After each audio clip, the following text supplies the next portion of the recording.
Okay, so we begin this week's parsha, the third portion of the book of Genesis, Lech Lecha, literally means go to you, whatever that means.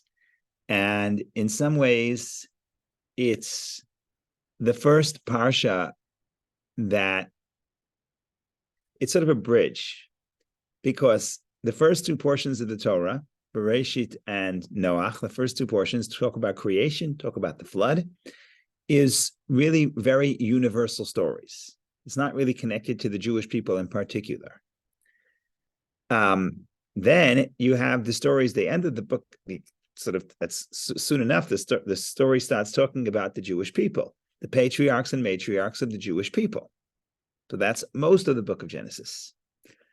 Then you have this week's parsha, because this week's parsha is Avraham. Then he was called Avram. And Avram is a very interesting combination. It's almost like the bridge between a universal figure, but also a patriarch of the Jewish people. So in some ways, the story of Abraham is a Jewish story, but in some ways, it's still part of the universal part of the Torah. We'll see at the end of the parsha. We're not going to get to it today, but if you look at the end of the parsha, we talk about God changing Avram's name to Avraham, and he adds a hey, and Avram literally could mean father of Ram, father of Aram. That was the region he was living in. And the Torah says that God changes his name, adds a letter hey, and it says Avraham. And he says, why? He says, Ki av hamon goyim nitaticha, because I place you the father of a multitude of nations, of many nations.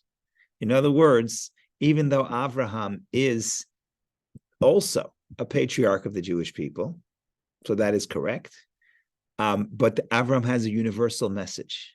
The idea of monotheism, the idea of bringing the oneness of Hashem to the world, justice, tzedakah, justice and charity, as we'll discuss this week's parsha, next week's parsha, this is still universal. So Avram's personality is unique. Why am I saying this? Because the opening statement to Abraham, also you could understand it not only to the Jewish people, but a universal calling. So that's just by way of introduction, even before we start talking about the specifics. We talk about, just to place us in the book, who is Avram? Who is the story relevant to? Well, every part of the Torah has a message for everybody. But when you think about Avram as a patriarch of the Jewish people, yes, but Avram also as the father of multitude of nations. Who said it? Not me, God himself. God himself adds the hey and emphasizes that truth. Okay, so now let's start from the beginning, because that's the easiest place to start. And the opening words of this week's parsha, God said to Abraham, Lech Lecha. Now, Lech Lecha it would rhyme, so it sounds good, Lech Lecha, but it is not the usual, it's not the usual, the grammar is somewhat unusual. If you would translate it literally, you would translate go to you. Now, Lech Lecha, go to you from your land, from your birthplace, from your father's home, to the land that I will show you. That's the opening verse. God tells Abraham to start the journey, pack his bags, leave his comfort zone, and go to the land that God will show him. But the opening statement, Lech Lecha, go to you, that's unusual, because he's not going to you, he's not going to himself. So right away here, all the commentaries have what to say. First thing, we start with the basics. We start with Rashi. And Rashi says, to you means to your benefit. So that's easy. Lech Lecha, go to you, says Rashi, for your own benefit, for your own pleasure. In other words, migrating to a new country is not so easy. And generally speaking, especially in the ancient world, even more than today, it's very, very difficult, because you have your family network, you have your reputation, you have your social connections, and to go and to start from scratch puts you in a very vulnerable position. So the simple interpretation, go to you, Rashi is telling us that God is telling Abraham, you'll benefit from this. It's not a sacrifice. It's not like you'll go and you'll lose out of this somehow. But no, it's actually will be your benefits. And that's really what God tells him in the next, in the subsequent verses. He says, I'll make your name great. I'll make you a great people. Everyone's going to hear about you. Everyone will bless themselves by you. So that seems to be saying, you're going to go, you're going to be successful. It's going to be wonderful. So that's the simple interpretation. But then you get to the more mystical interpretation. And the mystical interpretation is very literal. In other words, sometimes the mystical and the literal are related. Lech lecha, go to you. And you take this literally, it's a journey toward discovering your true self. And ironically, sometimes to discover your true self, you have to journey away. You have to tread your own path. And then what's the destination? The destination is your true self, right? Because it sounds like he's leaving his birthplace, his comfort zone, the land of his fathers, and going to a distant land. That's true. In some sense, that's true. But in another sense, what are you going to discover in the distant land? You're going to discover your true self. So that's lech lecha, go to yourself, journey towards self. And then if you go to the end of the verse, from your land, from your birthplace, from your father's home, to the land, okay, asher, which are eka, literally the land that I will show you. What does that mean? So the simple interpretation is, go to the land that God will show you. Okay. If you read it very literally, it says, go to the land where I will show you. God will reveal who you really are. In other words, that's the irony here. Then sometimes you have to travel into a distant place to discover the self. You know the famous story, right? The famous story of the guy who had the dream. So there's a story that's told that it's a metaphor for almost everything. So you can use it whenever you want. But it's a well-known story. I don't know where the origins is. I don't know. It's probably not true, but in any case, it's a good story. So the story is that there was this guy who has a dream. He's living in a small town in Eastern Europe, and he's very poor. And he has this dream. And the dream is if he goes to Prague, which is very distant, and there's a bridge, and under the bridge there's a treasure. And eventually, this is a recurring dream. So eventually, he goes. And he travels to Prague and he gets to the bridge and he starts digging. And then he gets caught by the police. And the police say, what are you doing? And must be doing something illegal. And he says, no, I had a dream that under the bridge there's a treasure. So the officer starts laughing and he says, you crazy? You came here, you traveled thousands of kilometers or hundreds of kilometers because of a dream? He says, that's ridiculous. He says, I also had a dream. And I had a dream that in a small little town in Eastern Europe, there's this and this address. And under the oven, there's a treasure. You think I'm crazy? You think I'm going to pack my bags and travel and go find that treasure? I would never do so. Now, the Jew that traveled to Prague is hearing this and he's in shock because what he hears is that the address that this guy is saying is his own home.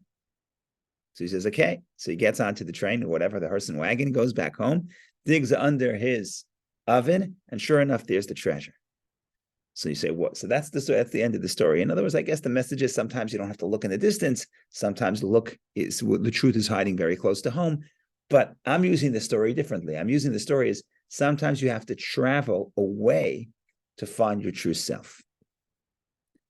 And that's a true Kabbalistic term, because if you talk about the perspective of the Kabbalah, the journey that Avram experiences, basically God says you have to lech lecha, you have to travel from your comfort zone and go to the land that I will show you. By the way, he doesn't even say where to go.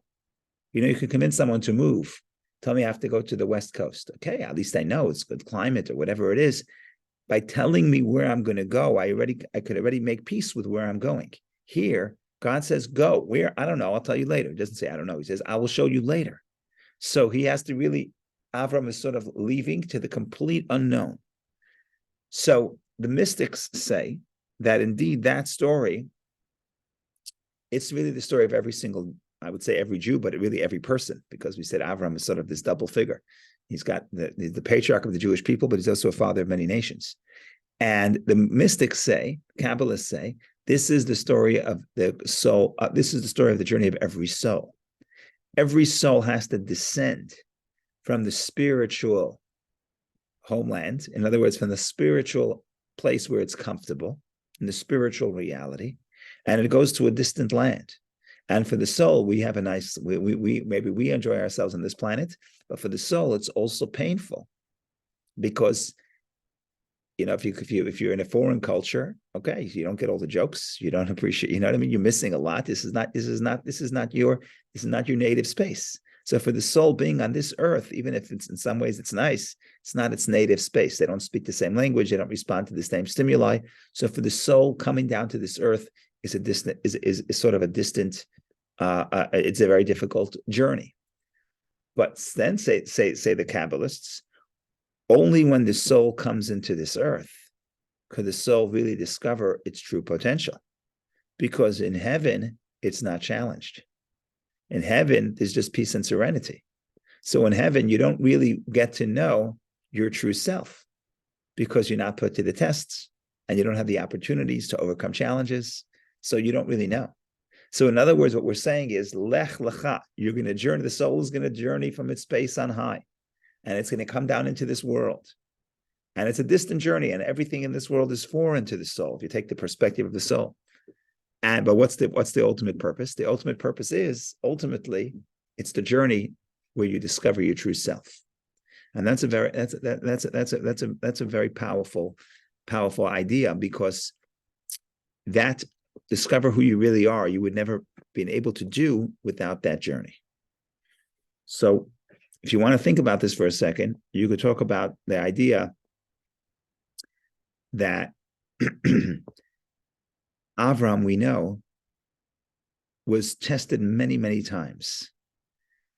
If you want to talk about the story of Avram, you have this week's Parsha and next week's Parsha. And it's very interesting that both this week's Parsha and next week's Parsha, the beginning of Avram's stories and the end of Avram's stories, both have that same phrase, Lech Lecha, go to yourself. So it starts with this week's Parsha, where God tells Avram, Lech Lecha, go to yourself, go for yourself, to yourself, and go to the land of Israel. That's the beginning of the story. But then if you look at the final story of Abraham, almost the final story of Abraham, the end of next week's Parsha, after that, the final week is a little bit of Avram. He's buying a burial spot for his wife Sarah, but that's it. And then he dispatches his servant to find a wife for Isaac. But you see already, the focus is not on Avram.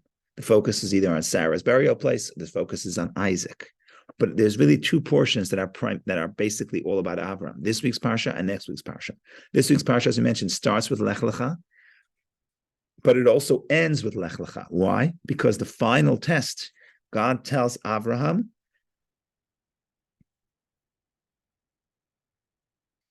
after these matters, that Elokim Yisas Abraham, God tested Abraham, and he tells him, take your son, your only son, your beloved son, Isaac, and you heard these words before, Lech Lecha, go to yourself, to the Eretz HaMoriah, to the land of Moriah, and raise him as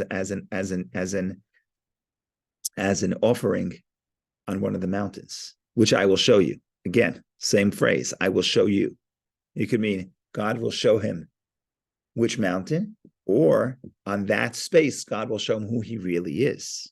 Right? So there's a very strong similarity between the first test and the last test. I mean, let's not say test, between the first story of Abraham and the last story of Abraham. Now we know the sages tell us that Abraham had 10 tests. It says in the Mishnah, God tested Abraham 10 times. And the final test was the binding of Isaac. So what exactly those 10 are, there are different opinions, but he keeps being tested and tested and tested. Now the question is, think about a test for a moment. Why does God have to test Abraham? Now, usually you test because you don't know how the person is going to respond. But that you can't really say that about Abraham because God knows everything. So God knows how Abraham is going to respond.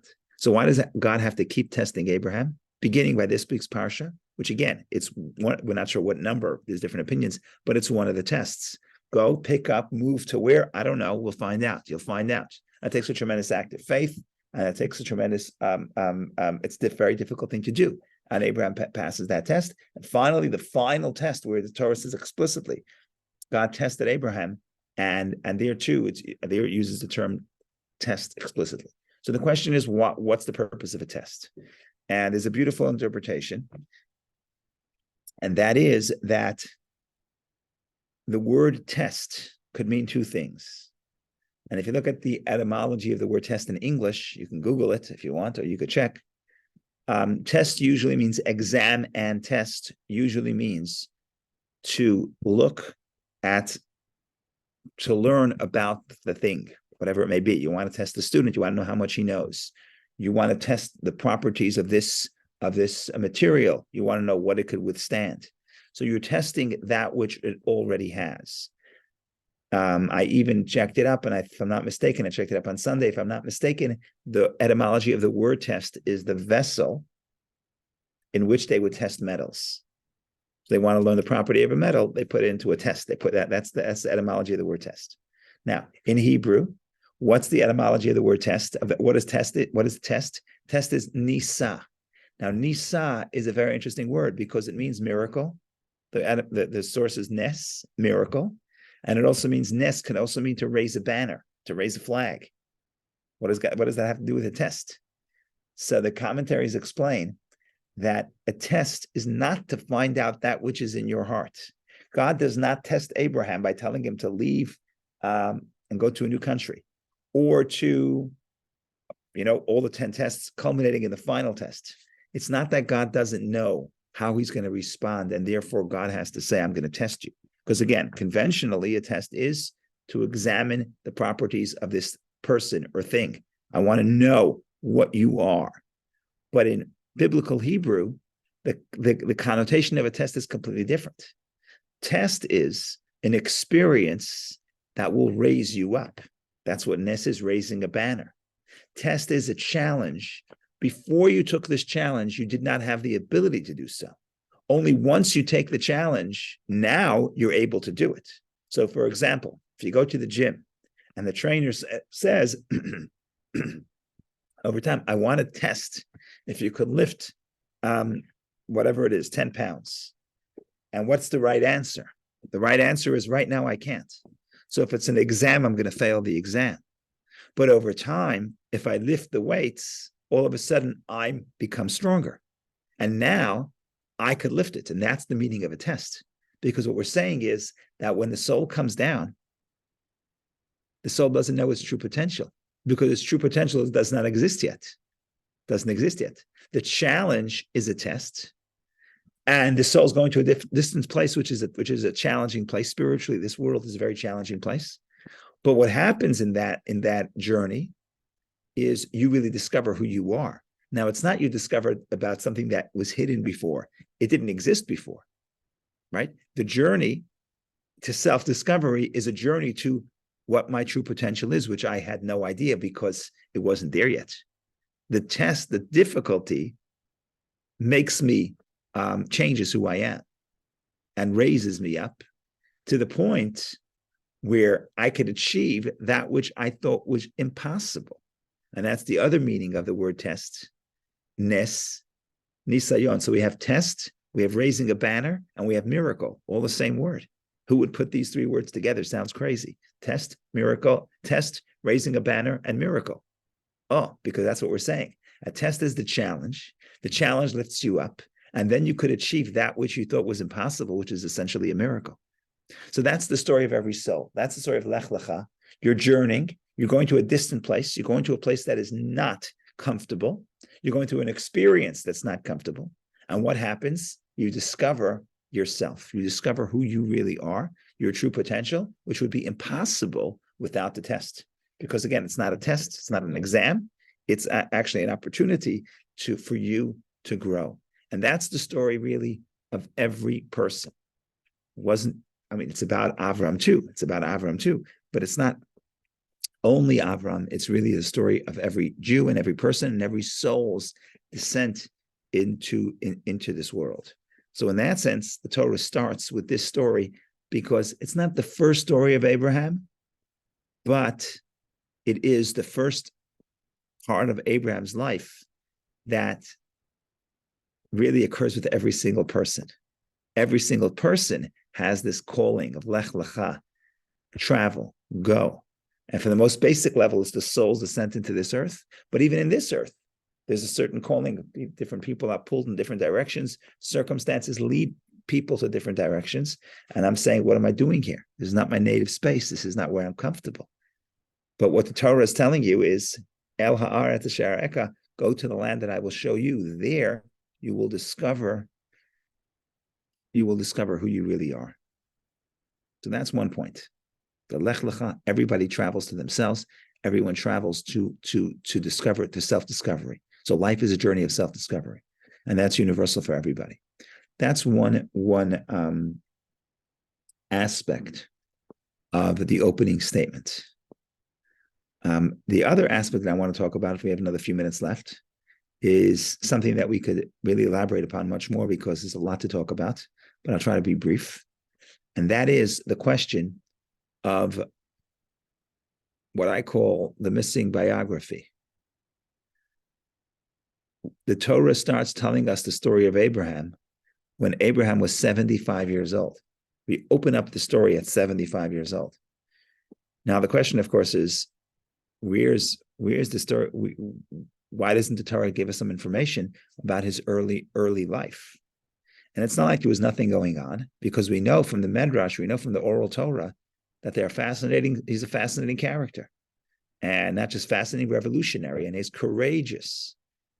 And the commentaries explain, and they bring the Medrash quotes, Maimonides quotes, fascinating stories of Abraham. He has a self-discovery. He discovers God on his own. He looks around the universe. He realizes that there can't be multiple forces of nature, but there has to be a unifying force.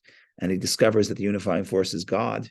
And then he has debates with the people of his native town, and they want to throw him in prison because he's a troublemaker, and he's undermining their belief system.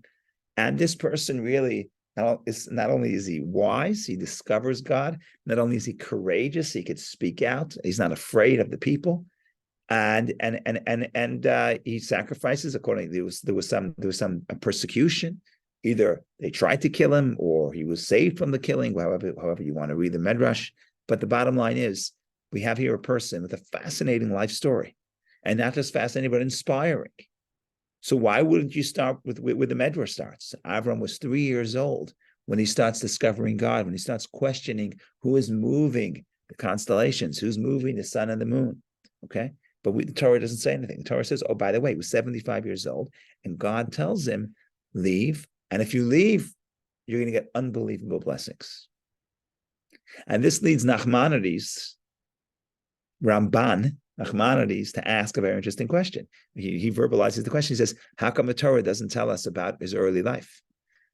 And not only because it's interesting, which it is, but also he says, this story itself is missing. Why would God bless him just for moving? I mean, millions of people migrate.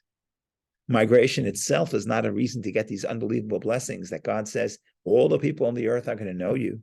Your name will be great, right? Why? Because he decided to move? Like, why is that? How does that justify these great blessings? So it only makes sense if you know the backstory. It's not just a person moving. It's a person who discovered God and preached about the oneness of Hashem and wasn't afraid of the persecution. That would make sense. So back to our original question, why does the Torah not tell us anything about Abraham? And it just starts, God commands him and he says, leave your birthplace and to the land that I will show you. And there are all kinds of answers. Everybody has something to say on this. Because we have 3-4 minutes left, I'm going to give you the Hasidic answer. The Hasidic answer is as follows. The question is, what is the foundation of the Jews' connection to God? Forget about Abraham. Abraham had his unique story, he discovered God. Okay. What is the foundation of a person's connection to God? So you could say the foundation is spiritual awareness. If you understand Hashem, if you study philosophy, if you study theology, wisdom, discovery, awareness is the way to connect to Hashem. And that's the perspective we would get if the story opened and the story says, Avram thought about the universe, thought about the origins of the universe, and discovered Hashem. And then Hashem said, oh, and then some stuff happened. And then Hashem said, okay, go to the land, I'll make you great people. So you would say the beginning, the foundation of the connection of a person to Hashem is wisdom, is understanding. But Judaism understands that that's not the foundation of our connection to God. Why not? Because understanding and awareness could never be the foundation of our connection to God, because God is infinite and we're finite, and we could never understand the true essence of God. So ultimately, the connection cannot be based solely on understanding. So then I ask you, what is the connection between a person and God? What bridges the gap between the finite and the infinite? And the answer has to be, God tells Abraham, there's a commandment, there's a communication from Hashem. Hashem tells the person what to do. When I do that, that is the bridge.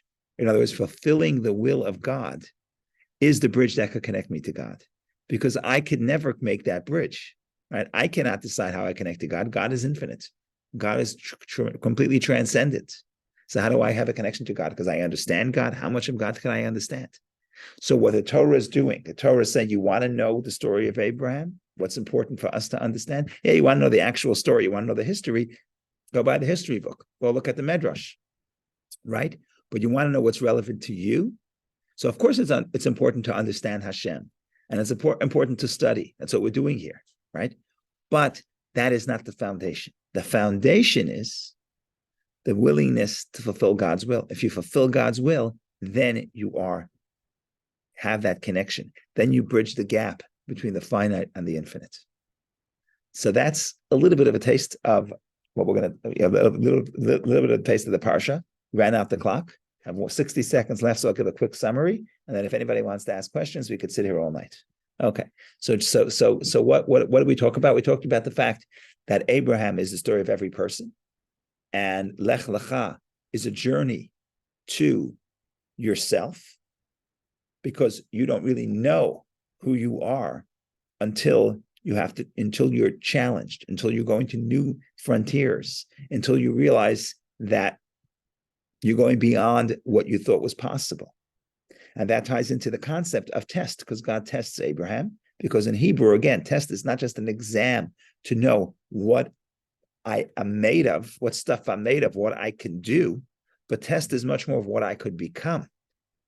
Because it's not in the etymology of the English word, but it's the etymology, but it's related to the Hebrew root, because we understand that in the Torah is telling us, biblical Hebrew is telling us, any test is an opportunity to raise yourself up. Any test is an opportunity to do the miraculous. It's miraculous because you didn't think you can do it yesterday, because you couldn't do it yesterday, because you didn't lift the weights. Well, when you lift the weights, now it's a miracle. Now you can do it. So that's the idea, that when you travel and you journey and you go to distant places and you do what's uncomfortable, then Asher Eka, ultimately, that's how you discover yourself. And then we came to the last point, which is, how do I reconnect to Hashem? My soul came down. How do I reconnect? Now I have to do, if we want to know the story of the soul, now you follow the commandment. You do what Hashem wants. Because the path to enlightenment, the path to connect to the infinite, is not wisdom. Wisdom falls short. You can never understand, you never truly grasp the infinite. So how do I connect to Hashem? Follow Hashem. Do what Hashem wants, because that is the opportunity that Hashem gives us to connect to Him. So this is the story in short. Of course, a lot more to say. See you next year. What can I say? We'll continue the story. And we'll continue studying the stories of Abraham. If you have time, you can join us tomorrow. But the night was another opportunity for those who want to study more or don't, or it's not convenient for them. The bottom line is, this is not meant to tell you the entire story of Abraham, just a little bit to get ourselves inspired a little bit with the weekly Parsha. So thank you all for joining. Comments, questions, welcome. Wonderful, wonderful, wonderful evening. Thank you.